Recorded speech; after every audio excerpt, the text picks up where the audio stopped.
Parkinson disease usually after 50 years of age के बाद काफ़ी कॉमन बीमारी है और इतनी कॉमन है कि मेमोरी लॉस और डिमेंशिया के बाद सेकंड लार्जेस्ट बीमारी है, कॉमन बीमारी है जो वर्ल्ड में मिलती है।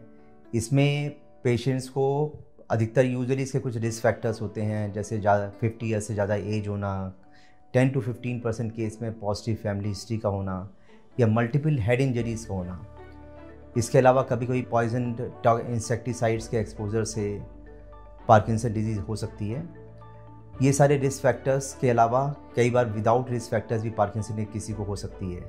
इसके कॉमन सिम्टम्स में पेशेंट्स को अधिकतर कंपन की बीमारी का होना, जो एक हाथ में यूजुअली स्टार्ट होती है, उसके बाद पूरी बॉडी में फैल जाती है, या फिर स्लोनेस का आ जाना, धीमे धीमे चलना, पेशेंट बहुत धीरे धीरे स्मॉल स्टेप से चलता है और कई बार चलते थे गिर भी जाता है, हाथ पैर में स्टिफनेस का होना। तो जब भी ऐसे सिम्टम्स होते हैं पेशेंट को नियर बाय न्यूरोलॉजिस्ट को कंसल्ट करना चाहिए, जिसमें पार्किंसन डिजीज़ होने की पॉसिबिलिटी हो सकती है। इसका यदि प्रॉपर तरीके से डिटेक्शन हो जाता है, तो अर्ली डिटेक्शन हो जाता है, तो इसका इलाज संभव है। इसमें कई मेडिसिन होती हैं जो दी जाती है, जिसमें डोपामिन, सिनडोपा और डोपामिन मेन मेडिसिन है। इसके अलावा और भी मेडिसिन होती हैं जिससे इसका सक्सेसफुली इलाज हो सकता है।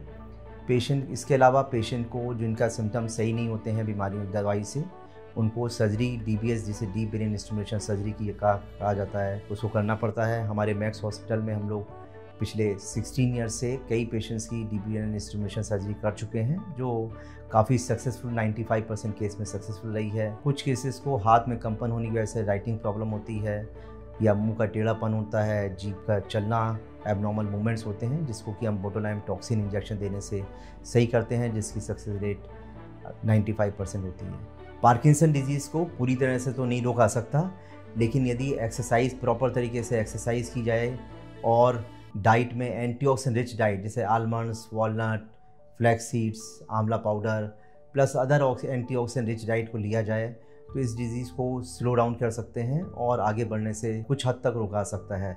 इसके अलावा दवाई लेते लेते भी यदि एक्सरसाइज करने का इसमें बहुत ज़्यादा रोल है, जिसमें कि डिफरेंट टाइप्स ऑफ एक्सरसाइजेज बताई जाती हैं, जिससे इस डिज़ीज़ को काफ़ी हद तक कंट्रोल किया जा सकता है। तो मैं आपको यही मैसेज देना चाहता हूँ कि हमको पार्किंसन डिजीज़ के यदि सिम्टम्स जो हमने बताए हैं यदि होते हैं तो नियर बाय न्यूरोलॉजिस्ट को कंसल्ट करें, जिससे इसका इलाज जल्दी से जल्दी हो सके और मरीज को हम बेड बाउंड होने की स्टेटस से बचा पाएँ।